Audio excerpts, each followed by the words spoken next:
میں نے رخصت ہو جانا ہے 2-3 گھنٹوں کے بعد.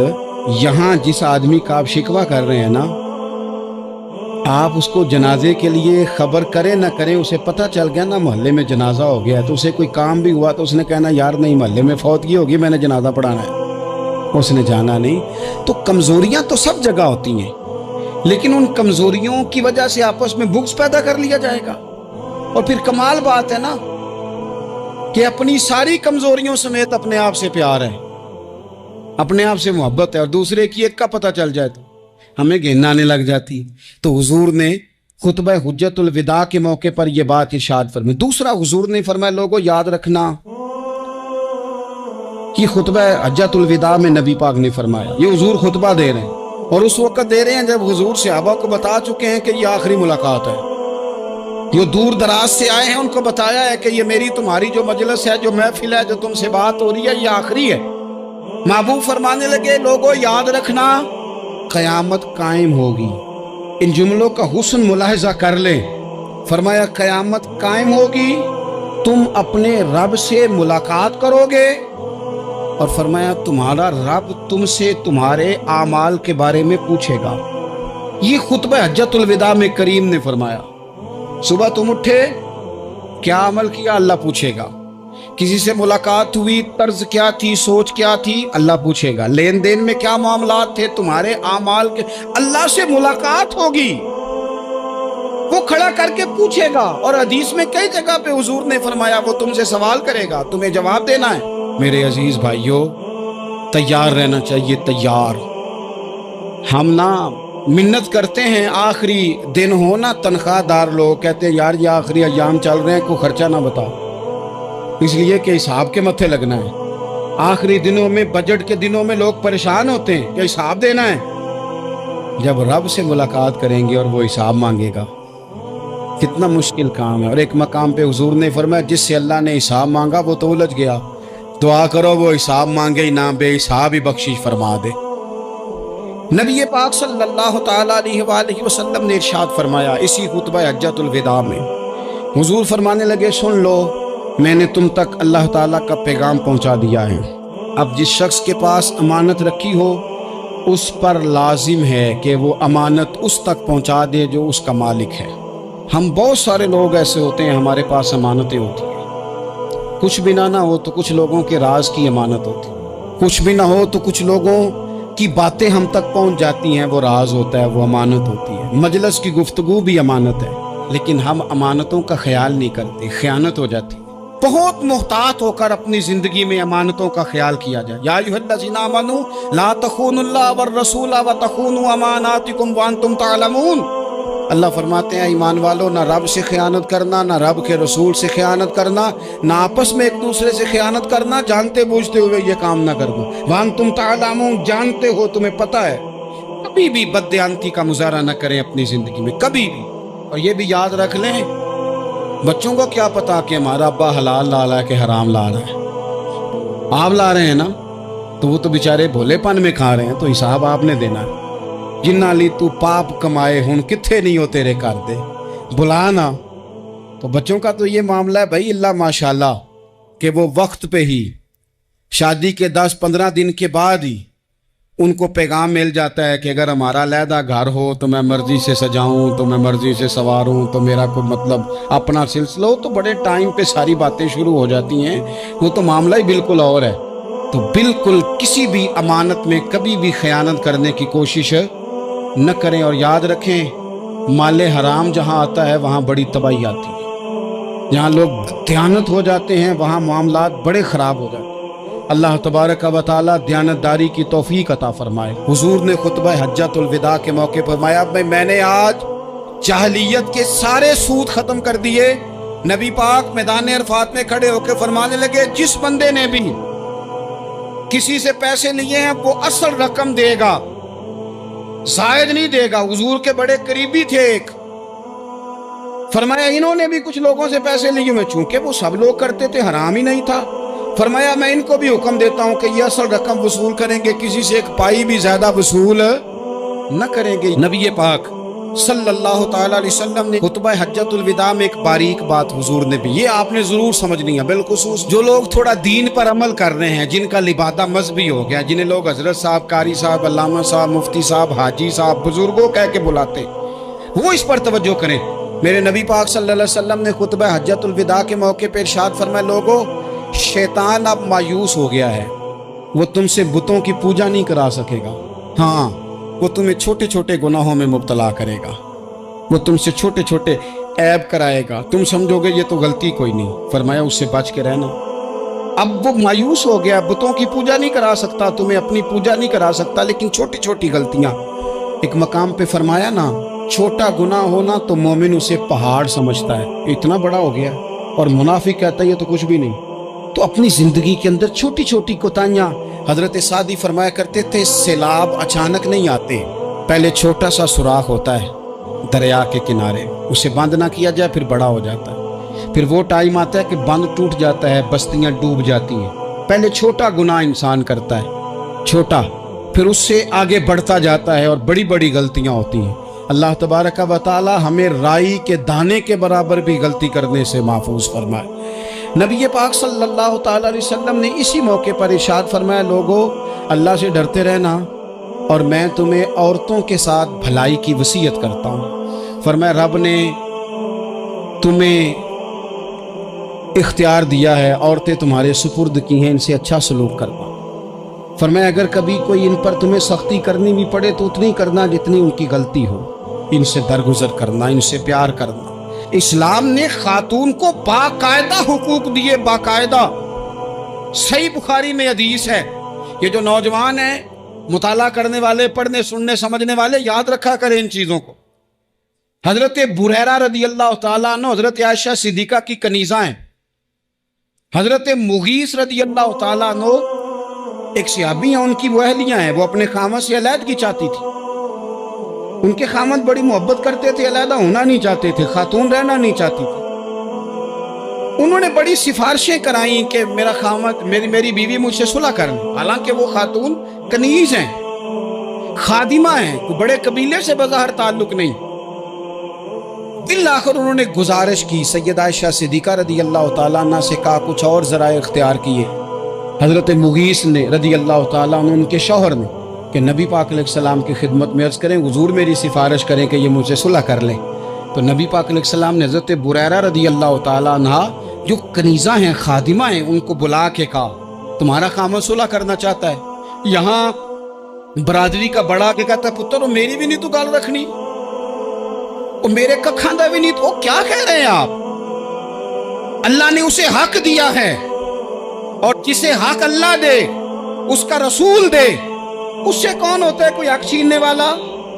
نبی پاک صلی اللہ علیہ وسلم نے حضرت بریرہ سے کہا تمہارا خامد صلح کرنا چاہتا ہے اور وہ روتا ہے تمہارے لیے، اور اس نے بڑی سفارشیں کی ہیں، تم اس سے صلح کر لو۔ حضرت بریرہ رضی اللہ تعالیٰ عنہ عرض کرنے لگی یا رسول اللہ صلی اللہ علیہ وسلم آپ جو حکم کریں میں حاضر ہوں، ایک بات پوچھ سکتی ہوں؟ ایک گزارش کر لوں؟ ایک صرف حضور میرا بولیا چولیا معاف کری، ایک بات کر لوں تو کیا کرو؟ عرض کی یا رسول اللہ یہ آپ کا حکم ہے یا مشورہ ہے؟ یہ محبوب کی بات ہے، محبوب کی۔ کوئی بزرگ کیوں جبر کرتا ہے کسی پہ؟ کوئی حضرت شیخ کیوں کہتے ہیں زبردستی عورت کو کہ تو جا؟ نبی پاک صلی اللہ علیہ وسلم نے فرمایا صلح کر لے۔ یا رسول اللہ ایک بات عرض کروں، کرو۔ حضور حکم ہے کہ مشورہ ہے؟ تو نبی پاک نے فرمایا نہیں مشورہ ہے۔ تم عاقلہ ہو، بالغہ ہو، اسلام تمہیں با اختیار کرتا ہے، چاہو تو رہو، چاہو تو خلا لے لو۔ عرض کرنے لگی حضور اگر مشورہ ہے تو پھر میں مغیث سے صلح نہیں کرنا چاہتی۔ میرے محبوب نے فرمایا تو جس حال میں راضی ہے میں بھی راضی ہوں۔ ٹھیک ہو گئی بات، ختم ہو گئی۔ حضور نے کوئی زور نہیں، اتنے اسلام حقوق دیتا ہے عورت کو، کسی کو اجازت نہیں کہ وہ جبر کرے، وہ ظلم کرے۔ میں آ گیا ہوں صلح نہیں کرنی، بے تو کیوں آیا ہے؟ تو نے وقت گزارنا ہے، جانے وہ خامد کس طرح کا ہو۔ تو نبی پاک صلی اللہ علیہ وسلم نے خطبہ حجۃ الوداع کے موقع پر فرمایا عورتوں کے ساتھ اچھا سلوک کرنا۔ اللہ تبارک و تعالی جو حج پڑھا جا رہا ہے اس کے صدقے پوری امت پر اپنا فضل فرمائے۔